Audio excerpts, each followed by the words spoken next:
Okay, well, hello and welcome everyone to this session from Grind to Greatness, Reclaiming Time for What Truly Matters in Higher Education.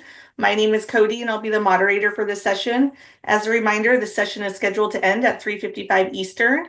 Dr. Miller is going to present for about the first 30 minutes or so, and we'll have time for audience questions, and we'll get through as many as we can. At the end of the session, the app will close and you'll be able to access the future sessions as well as all recordings in the Zoom lobby. I'm thrilled to introduce today's presenter, the highly acclaimed Dr. Will Miller, Associate Vice President for Continuous Improvement in Institutional Performance. Thank you, Cody. And let me go ahead. I'm going to share my screen and then go into presenter mode. One thing because I'm on my laptop, folks, due to the Zoom fund, is I'm not going to be able to see the question box. So, Cody, feel free if stuff comes in to just stop me. I'm totally good with taking questions as we go. Absolutely, I'll be on it. Yep, perfect. I guess I'll be able to see a little bit of it. So we should be okay. Let me get this into a full presentation mode. Perfect. And as Cody said, what I really want to talk about today is this idea of going from grind to greatness and working on reclaiming time for what truly matters. Obviously we're all in higher education because we care about students, we care about student success. And, just as a moment of self-reflection, I want folks to think about their day yesterday or even their day today and think about how much of your time actually is making a difference for students. And if it's not all of your time, what's getting in the way of that happening, and what's changing that, and how are we using tools? And if you've sat through the fireside chat today, um, obviously we have Dean Goon and Chancellor Wattrette talking about, really impactful things on the horizon, or the conversations with Becky Vasquez and Ken Witcher and myself, and everything Becky's bringing to us from an IT angle to give us tools. And what's it giving us back? And I'll give you guys a great example. A lot of folks know I drive from Jacksonville when I come to campus. It's about an hour and 5 minutes roughly every day. But I want that hour and 5 minutes to count. I'm on 95 the entire time, and it's kind of just get in, and it's fairly, hopefully, mindless driving. But what I spend a lot of time doing from an AI perspective is I will just basically do voice memos, and I'll talk about this is what I want to talk about, and this is what I want to show, and this is how I want to do it. So as an example, the slides you'll see today, I created an outline after spending, a drive and a half kind of talking about what I wanted to share with you all. And then I asked AI to help me come up with the outline off of everything I'd kind of discussed and said. And then I'm using a tool called Gamma that helps make very nice visual presentations. And I take that outline and I put it into Gamma, and it helps me start to think about and frame what this could look like and what types of images I want and what would be most impactful. So again, that's not necessarily directly helping students. Hopefully, I'm tangentially helping you help students.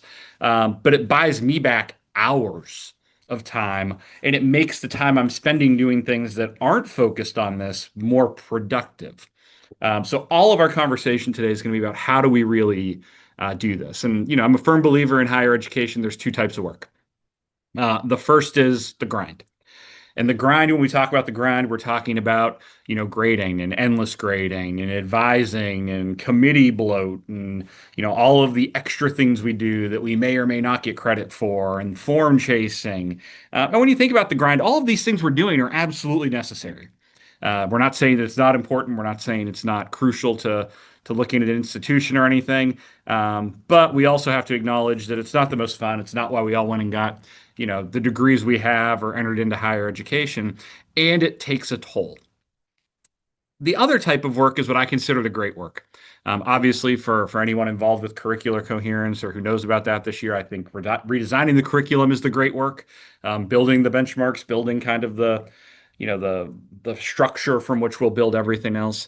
Mentoring students, helping students with careers, helping students pass certifications, building inclusive classrooms, and being able to bring equity to our students, and integrating transformative tools and new things and new ideas and innovation and building culture and all of these crucial components to institutional success, which only comes through student success. And this type of work is energizing and hopefully impactful, typically impactful, our best opportunity to be impactful. The reality check on where our time goes, let's be honest, I think a lot of you might agree on this, that a lot of our time goes into kind of the grind task approach, where we're doing things that we have to do that are more bureaucratic in nature. I am not lost on the irony if you're here and thinking that my office is responsible for some of the things you put in that grind task bucket. Assessment is not something people tend to, look forward to or see as innovative, although we can hopefully help you see how it could be. And accreditation is really important, but is it really, a grind or is it really demonstrating great work? And I'm not saying it's 75-25. This is going to look different for everybody. Everybody on this call is probably thinking about, it's this way or it's this way. Um, so all sorts of different, calculations that come into this. But it's important to just realize that it is a balance. The one thing I think is essential, and I think this is in higher ed where we go wrong sometimes, that pie is as big as it's going to get. You have basically 100% of a pie that you can give to grind tasks or great work.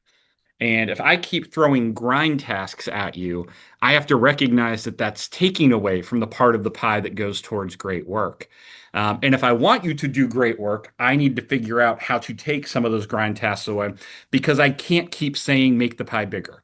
And I'm sure there are faculty who this year, especially with what we've had to do with curricular coherence, the catalogs, prereqs and co-reqs, program design, all of the things we're doing around one catalog, it might feel like we're asking for more and more because we have been. And we've been doing that because of timelines and expectations. But it's also about trying to intentionally figure out what can we take away that you're doing. And to be honest, I don't think we've necessarily done everything we could on that this year, just because of the timing and what we're doing. But we do have plans thinking about next year and future years for both faculty and staff on how can I in my office or my team make this part easier on you? What can we do to make assessment more easy, more robust, but also not more time consuming and give you the time to have the meaningful, impactful conversations about student success and assessment or administrative success and assessment, and not just, kind of focusing in on the nuts and bolts side. So let's be honest here. The problem here isn't passion. Um, the problem here at the end of the day is our system. It's not that we don't have people at Embry-Riddle who want to do the great work. It's not like that's not what we'd all prefer to be doing. I mean, I would love if every minute of my day was spent doing something that directly impacted student success that didn't account for building the structure around it. It's our systems, and our systems come from a few different concerns. The first being compliance creep. Compliance plays a role in this. Again, the Office of Continuous Improvement and Institutional Performance is one that talks to you about compliance a lot. Accreditation processes, what we have to do versus what we don't have to do. I get questions currently on a daily and weekly basis. If DOE is going away, will we have to still, do accreditation or do assessment or any of these things? And the answer is yes, but we'll do them again just for the right reasons. So it's about that compliance creep being there and causing problems. Outdated workflows. We still have paper-based processes in a digital era. Or in some cases, and I can say this for worldwide, we still have components where it's an early 2000s digital process, and we're living in a 2050 world in terms of expectations and capabilities and what we can do.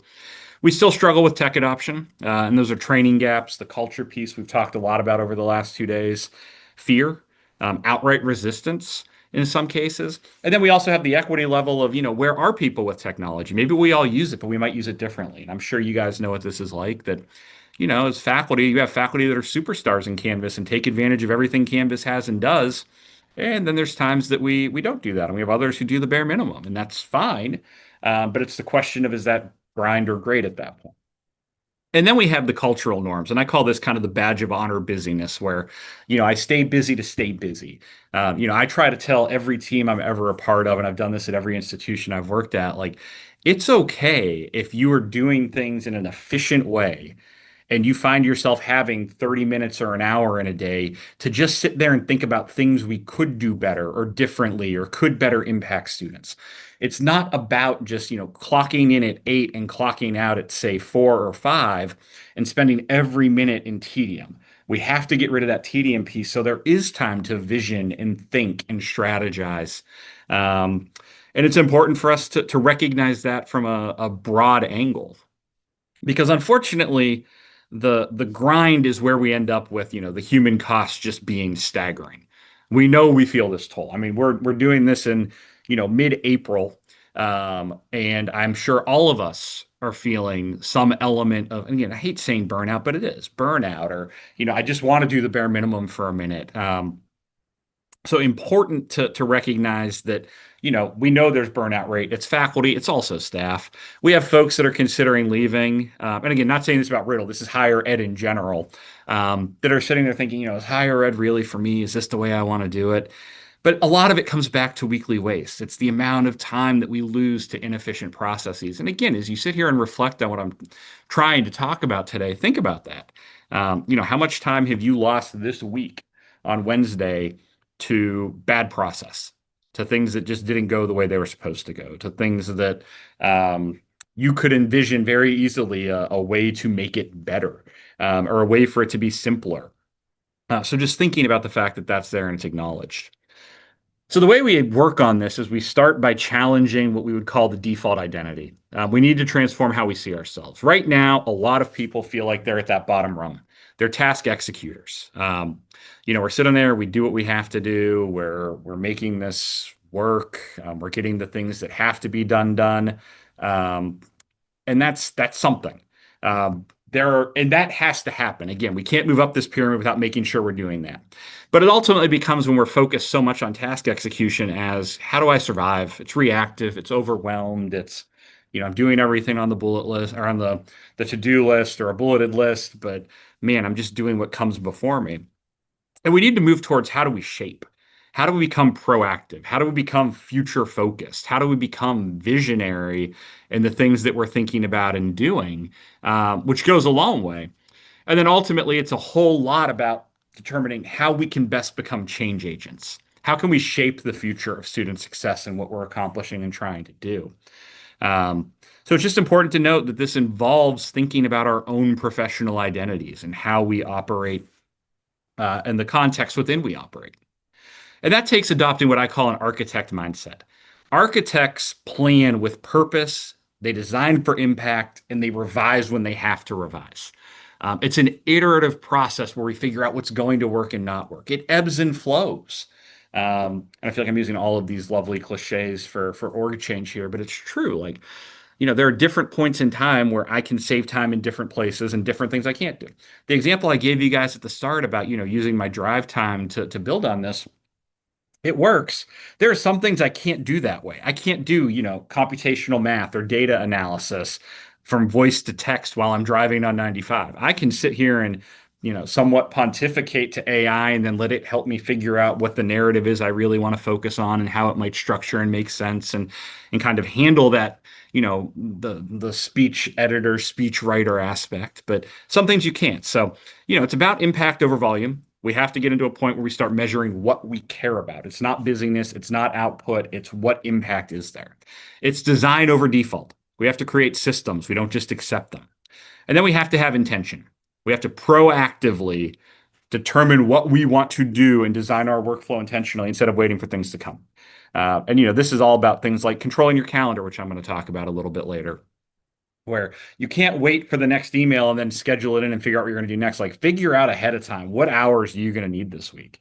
And this is still hard for me to do, but block them early. I put plenty of kind of focused work holes on my calendar when I look over the weekend and think, okay, so I'm going to have this, and this due. And if I don't put this time, it's not going to happen. Like trying to be intentional and proactive in that. And I know with Zoom and everything being down for a little bit, we're small numbers, but I do want people while they're going back and watching this recording, or if you are here now, to think about a piece of great work you've delayed because of the grind. What ideas have you had that have stalled, whether temporarily or longer term, because you have so much on the day-to-day must get done, more bureaucratic piece that you have to think about. So just keep that in mind. Some suggestions and things that we do in our office, directly or indirectly, or in front of folks or behind the scenes that can help. One, we map inefficiencies the same way we map curriculum. We look for bottlenecks. Where does time disappear for us? And where are we creating processes where time disappears for people around us? What can we stop doing? What is actually necessary versus what is something we do just because we always did it? We have to get out of this mindset of we've always done it this way. I worked at an institution when I first got into higher ed administration, and at that particular institution, and I'll share, it was at Flagler College, which is a great institution, downtown St. Augustine, strong liberal arts background. Um, but at Flagler, I was told a lot of times, like, oh, we do it this way because that's the Flagler way. And the Flagler way ended up being like, this term that just drained me of my energy and innovation because I was like, oh, so that means we're just going to keep the old way of doing it, even if it doesn't make sense today. We have to get away from that. We have to eliminate redundancy. We have to measure improvement. We need to track time reclaimed, like award ourselves, reward ourselves. Like things are working, things are going in the direction we want. What are we getting as an ROI on what we're putting in? Tech can help here. AI can help here. And I know a lot of people have AI fatigue and they're tired of hearing about it, but there's so much you can do. You can use it to think about rubrics. You can use it to think about course descriptions and learning outcomes. We're going to have an AI tool next year for the curricular process that's going to ask you to track whatever you're thinking about proposing. Let's make sure it fits with curricular coherence ahead of time so we don't have to go back and keep asking you things. It can help with reports. You can do scheduling tools to eliminate the email ping pong and figure out what's happening. I mean, in Microsoft alone, you can sit there and send out invites to groups. I've done it with groups as large as 25 with here are times that might work. You tell us what would work for you. And once you have consensus, it auto schedules the meeting and takes the whole day. You don't have to do anything. Dashboard, shared templates, thinking about ways to, and this is the old adage of work smarter, not harder. Let's work smarter, not harder, so we can think harder instead of thinking tired, which I think a lot of us end up in that boat. But to be clear, technology is not the great work itself. Digital tools and platforms help us. They don't do it for us.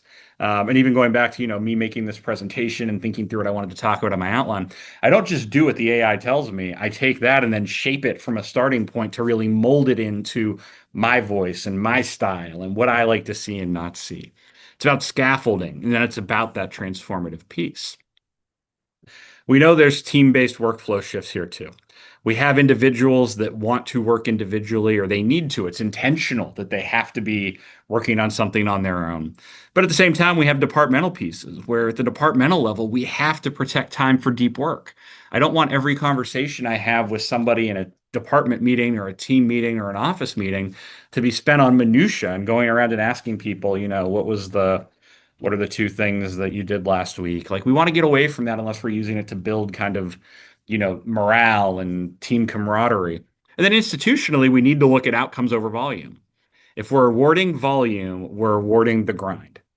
If it's, oh, you saw 200 students come through this particular center in the last month. That's amazing. 200, such a high number. That's our highest turnout. Instead, let's talk about, here are these 4 students that we had a dramatic impact on, a measurable, clear impact in only a month's time. That's more impactful. That should mean more. And it doesn't mean the output isn't part of the story, but it can't be the whole story. We have to be thinking outcomes and what comes later. And then map your grind. I'll just give you guys a sense of, I've looked back and done this over multiple weeks. 3 major grind issues I've personally had. One is what I consider email overload, and that's sending emails, receiving emails, working through emails. I have gone in and started over the last, year, batching emails. So as soon as things come in, I'm categorizing them into sort of the triage of this needs an immediate attention and response. This can wait till today. This can wait till tomorrow. This can wait till the end of the week. And if it's the end of the week, I normally try to send an email and be like, hey, we're getting to this, but here's where it kind of falls.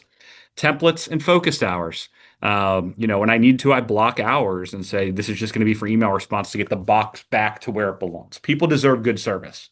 And whether that's students that you're providing service to, or in my case, it's faculty and staff and administrators and hopefully not students. If students are coming to me with accreditation things, we have bigger problems to work through. But I've saved myself roughly 12 hours a week of actually just intentionally doing this instead of trying to just keep responding in real time and chasing email. Approximately 6 hours in what I consider unnecessary meetings, meetings that could be emails. I tend to be one who, if a meeting doesn't have an agenda, I'm not necessarily thrilled to be there. Again, unless it's internal and meant to be, a team meeting that's kind of open discussion, standing meetings, written updates. One thing I personally really don't always love is if it could be something that we could share ahead of time and it's factual, let's share it ahead of time so we can have the conversations in the meeting. Um, and we really try to drive that in. And part of it too for me has been lack of time for just true professional development. So I've started blocking, a couple of hours a week where it's literally like, let's just go develop on something, especially when I know there's a skill I want to get further on that's going to directly positively impact the workplace. And that does mean prioritizing and figuring out what goes in its place because it's not that I'm adding this so I'm working, 22 hours a day. It's figuring out what in those 8 hours can I shift to make this a more manageable piece. So all of this grind work gets replaced by the things that I find more exciting.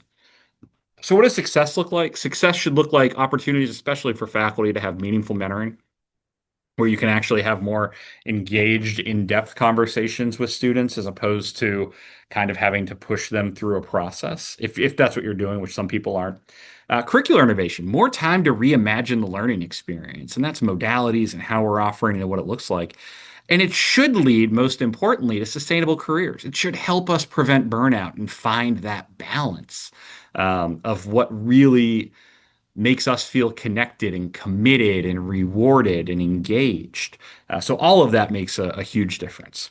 So start small, but start now. This is always my takeaway. Eliminate a task. Figure out something you can stop doing and get rid of it.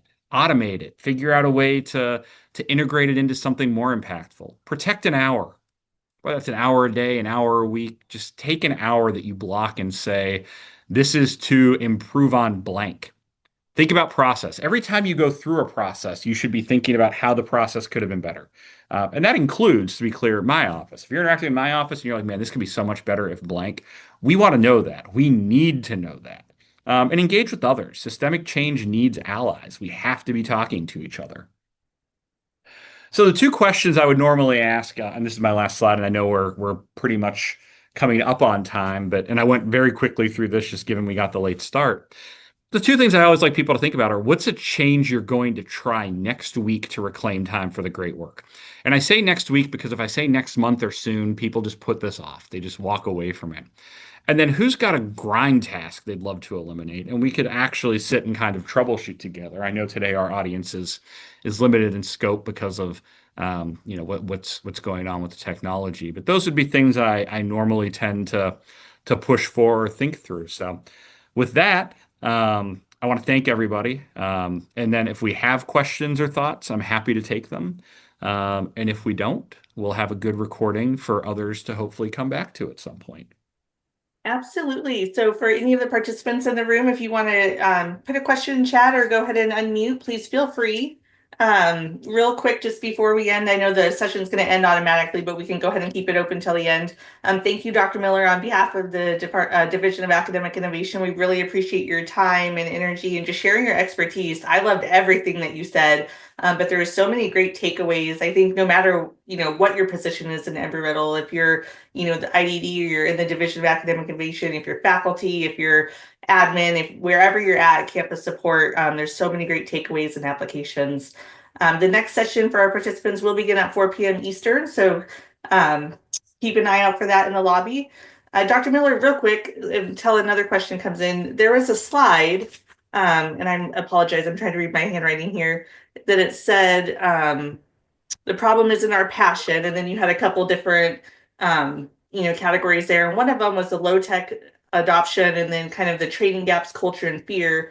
And when you look to the future, I guess I would be curious from your perspective, if you look at definition of success, what does that look like for you with Embry-Riddle, whether, 3 years down the road, 5 years down the road, how do we kind of fix some of these issues? And I'm particularly interested in the training gaps in culture and then kind of like your connotation of fear that was embedded with that.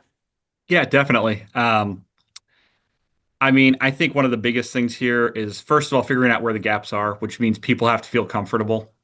And I think that's such a huge part and it builds on culture. Like, I need people to tell me, I feel like there's a gap here and there's a gap because I don't have time to learn it. we need to know where those pain points are for folks, and they can't be afraid to tell them. If people, again, I don't walk into, my role in assessment and accreditation thinking everybody's happy to hear from us. I know, we do a good job. People do a good job with it. People do what they're supposed to, but are we getting full value? Probably not, because we have to create that culture around it. But people need to be able to raise their hand and say, I don't like this because of blank. It can't be, I don't want to do it. It needs to be, it would be easier and more meaningful to me if I could do this, this, or this. And that's a culture of transparency and trust. And those are two things that I highly value is let's be transparent and have the conversation. I'm not going to take anything personally if people say, I don't want to do this, or this is a problem, or this is slowing me down, or oh my gosh, I've wasted so much time. I tend to be transparent when I ask people. I'm like, yeah, this is going to feel very bureaucratic and it's going to feel like a waste of time, but this is one we actually just have to do. And that also should help eliminate the fear component. Now, what we don't want is a culture where it flips the pendulum to the entire opposite side, and people all of a sudden are now, just complaining about it, not complaining. People are raising concerns about everything just because they think we'll keep giving inches and it turns into miles. We don't have miles to give. So we need to get into that healthy culture on, what would help and what can we do? But that involves for me the responsibility of like my office as we think about process, saying like, we heard you say this, we can't do that. Here's what we can do that will hopefully get us closer to that middle point or closer to what you want while not causing other problems other places. So I just think so much of this, especially on the tech side, is helping people inventory what tools they're using, what they're not using, what others are using, um, and then giving them the capabilities and the time to focus on the impact of that and the way to do it versus just kind of middling through their day and doing the things they have to, but not really being able to go beyond that or feeling as, rewarded of what they're doing. Absolutely. I love that. I love that there's, I always think about Angie Atwell. She'll say, don't ask, don't get. So you just put it out there. But even if you give the big ask and you get 10% of that, I mean, I love when there can be that partial solution or just something to look forward, or maybe it's not a no, but it's a not yet, and you Yep. kind of work towards Or that or based on whatever limitations exist. I or it can be also back really to love your statement of think harder, not tired. So that's fantastic. yeah, and that happens. So, I mean, again, you just have to remember back to this. I mean, it's not 100%. So maybe you ask for the big ask, and I can't do anything for the big ask, but I can then start thinking about what are other things that I can impact from our end that gets that time. So it at least opens the conversation to figure out a strategy to get to an answer. Fantastic. This was a great session and especially a great one to come off of after our Zoom tech challenges. So thank Yeah, you, Dr. seriously. Miller, Boy, for that's your always a fun time one. and sharing all this information. And we really appreciate you supporting this conference. Of course. Thank you so much, Cody. Thanks for everybody who's here. Have a great afternoon, You too. everyone. Bye-bye.